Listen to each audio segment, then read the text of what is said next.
जिस तरह से आपके वीडियोस को लेकर के बात हुई थी, सबसे पहले पूरा माजरा क्या है वो पूरा बता दीजिए। इट्स वेरी अनफॉर्चुनेट कि आपका खुद का ही को एक्टर अगर आपके लिए एक नैरेटिव सेट करा है. In fact it's very funny for me. I don't want to talk about it. आपने देखा वो वीडियो भी बहुत वायरल हुआ जिसमें वो खुद एक वीडियो बना करके सारी बातें उन्होंने बताई हैं। पर्दे के पीछे की सच्चाई क्या है, वो कोलैब क्यों हट गया, no one knows about it. But ये सच नहीं है.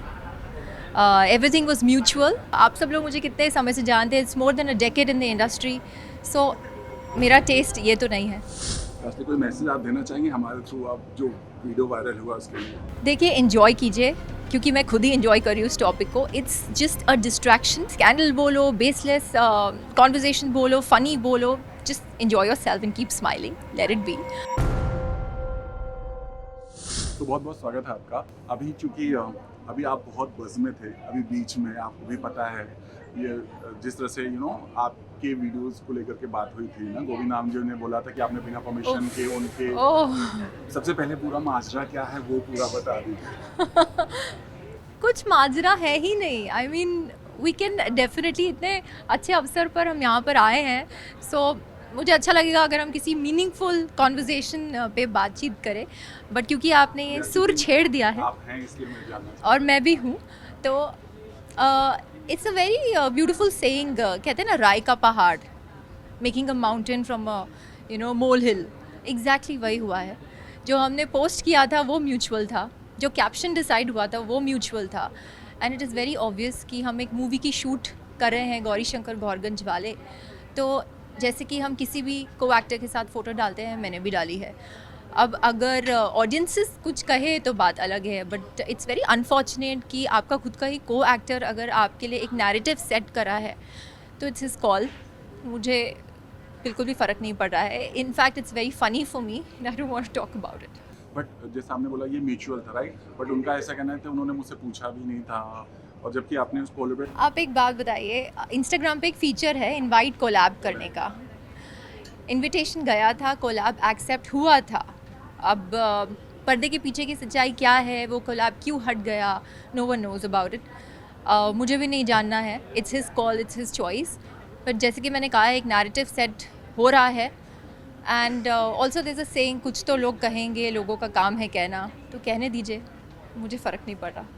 बट आपने देखा वो वीडियो भी बहुत वायरल हुआ जिसमें वो खुद एक वीडियो बना करके सारी बातें उन्होंने बताई हैं कि ऐसा कुछ नहीं है एंड ऑल. जी हाँ, आपने देखा वो वीडियो? तो वही तो, ऐसा कुछ नहीं है. वो I think he is just trying to fill his feed with Instagram. उनके पास शायद कंटेंट ख़त्म हो गया है तो वो कुछ भी बना रहे हैं. बट ये सच नहीं है. एवरीथिंग वॉज म्यूचुअल, जैसे कि मैंने कहा. And it's very funny. I think वो मेरे ग्रैंडफादर के एज के हैं. अभी उम्र का लिहाज तो कर लेना चाहिए. और I already have a family. And आप सब लोग मुझे कितने समय से जानते हैं. It's more than a decade in the industry. So मेरा टेस्ट ये तो नहीं है. तो कितना इफेक्ट करता है एज एन आर्टिस्ट जब इस तरह से चीज़ें आती हैं, वो भी जैसे आपने बोला एज्ड वाली बात जो मुद्दा आता है, तो कितना इफेक्ट करता है पर्सनली, क्योंकि बहुत ज़्यादा वायरल हुआ वीडियो. देखिए, कुछ टॉपिक्स होते हैं जो अफेक्ट करते हैं. बट कुछ ऐसे होते हैं जो I would like to take it as a pinch of salt कि आए और गए. So this is one of the topic. ये तो मुझे बिल्कुल भी अफेक्ट नहीं कर रहा है. Because I know, my team knows, my hair makeup people, my production people, कि उनके सामने ही बैठ के सारे डिस्कशंस हो रही थी, फोटोग्राफ डाली गई थी, कैप्शन डिस्कस हुआ था. इनफैक्ट कैप्शन का सजेशन भी आया था कि लिखिए love is in the air. तो वो ना लिख के लिखा गया प्यार नोज़ नो एज नो. सो अगर मैं love is in the air लिखती तो शायद तलाक ही हो जाता. बट कितना, कई दफ़ा लोग ये कहते हैं कि इस तरह की चीज़ें कंट्रोवर्सी शायद बज़ क्रिएट करने के लिए भी होता है, लोग ऐसा कहते हैं.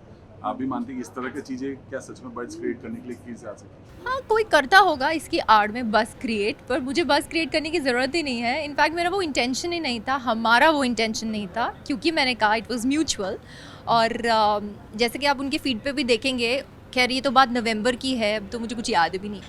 तो नवंबर में ही ऑलरेडी, हालांकि हमको अलाउड नहीं होता है अपनी looks before the project is released उसको डालना ऑन इंस्टाग्राम या कहीं पर भी पब्लिकली. बट उन्होंने तो वो फुटेजेस BTS डालना शुरू कर ही दिया था. तो मैंने डायरेक्टर से बात किया कि why is he uploading all this. So he said कि गोविंद सर को ऐसा लगता है कि इंस्टाग्राम पे प्रमोट करने से शायद he'll be able to connect with more people. Sir okay तो फिर फ़ोटो भी डाल देते हैं, सो इज़ लाइक डाल दो। सो वो जो फ़ोटो है वो एक सीन का क्लिप है, मतलब BTS शूट किया गया है कि हमने एक सीन शूट किया इन द गार्डन एरिया और फिर बीच में लाइट शिफ्ट हो रहा था, टाइम था, so we thought of clicking a photo and then चली गई वो सोशल मीडिया पे। असली कोई मैसेज आप देना चाहेंगे हमारे थ्रू, आप जो वीडियो वायरल हुआ उसके लिए? देखिए एंजॉय कीजिए, क्योंकि मैं खुद ही एंजॉय कर रही हूँ इस टॉपिक को। It's just a distraction. अगर आपको अपनी ज़िंदगी में डिस्ट्रैक्ट होना है तो फिर ये वाली न्यूज़ देख लीजिए। इट्स स्कैंडल बोलो, बेसलेस कॉन्वर्जेशन बोलो, फ़नी बोलो, just enjoy your self and keep smiling, let it be. और बाकी thank you so much for giving me so much love and support. आप लोग डेली मुझे इस तरह पुश करते हैं कि you know I would love to grow every single day, और I promise to be real, raw and worth your time. I think Mohsin के साथ भी एक वीडियो आया था, अभी टच में है मोहसिन से? क्या किस तरह से उनकी पर्सनालिटी को आप याद करना चाहते हैं, क्या कहेंगे आप?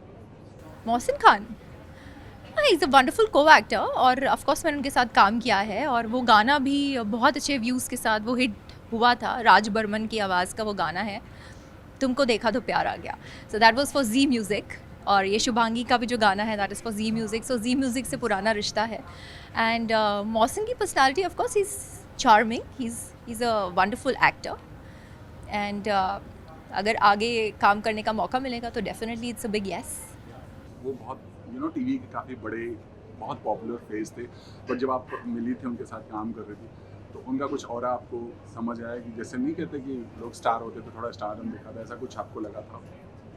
नहीं, I mean we both are from TV and of course he is done a big show, Yeh Rishta Kya Kehlata Hai, and but he was always rooted. मुझे कुछ भी ऐसा फील नहीं हुआ। He made me very comfortable, और हम लोग साथ बैठ के we use to share meals, we use to have good conversations, and shoot भी ऐसे अच्छे तरह से शूट होके चला गया। फिर then we also did a live also later on for promotions, and yeah of course ये इंडस्ट्री ऐसी है कि you know we keep on doing lot of projects. पहले तो फिक्शन होता था कि 6-7 साल हमारा एक ही यू नो को एक्टर्स के साथ हम मिल रहे हैं, then that becomes a family. But जब से वेब आया है, जब से म्यूजिक एल्बम्स हैं, जब से टीवी एड कमर्शियल्स हैं, so we tend to meet people for 2-3 days and then we go. So maintaining friendship is a big task, but जो लोग अच्छे होते हैं और कनेक्ट करते हैं, जैसे अभी हाल ही में मैंने एक शो किया था तेरा इश्क मेरा फितूर, so I am in touch with Seba Nazim, Deepshikha Nagpal. इस बात को 1 साल हो गया है, so we are in touch, we meet for coffees, क्योंकि everybody stays almost same area. So एक एफर्ट लगना होता है, and then I think it's more about effort. अगर आप लगाएंगे so definitely friendship will go for long. क्या कुछ चल रहा है अभी प्रोजेक्ट में, क्या है अभी, किस पर पाइपलाइन में क्या है? पाइपलाइन में इतना सब कुछ है, but everything is on the release. जैसे कि गोविंद सर के साथ गौरी शंकर गौरगंज वाले, उसका पैच वर्क रहता है। Then there is this Kannada song that's gonna be out pretty soon. Then there is this film that I am shooting for, उसका 3rd स्केड्यूल चल रहा है for a Tamil project with Thaman. Then there's this Malayalam project that I will be shooting for next month, and then अभी मैंने किसी को नहीं बताया, but I'm already shooting for a Hangama series which will be out pretty soon, जो shoot हो चुका है, अभी कभी भी आ जाएगा। लास्टली, हर आर्टिस्ट का एक सपना होता है, एक ड्रीम होता है। अगर आपसे जानना चाहें आपका ड्रीम रोल क्या है? ड्रीम रोल, मेरा ड्रीम तो यही है to be in the industry all the time, not sitting at home, and exactly I'm living my dream by the grace of God.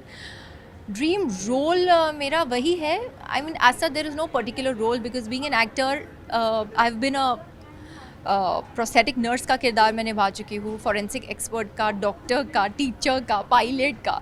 So roles तो एक एक करके सारे ही पूरे हो रहे हैं, and I am enjoying what I am doing. So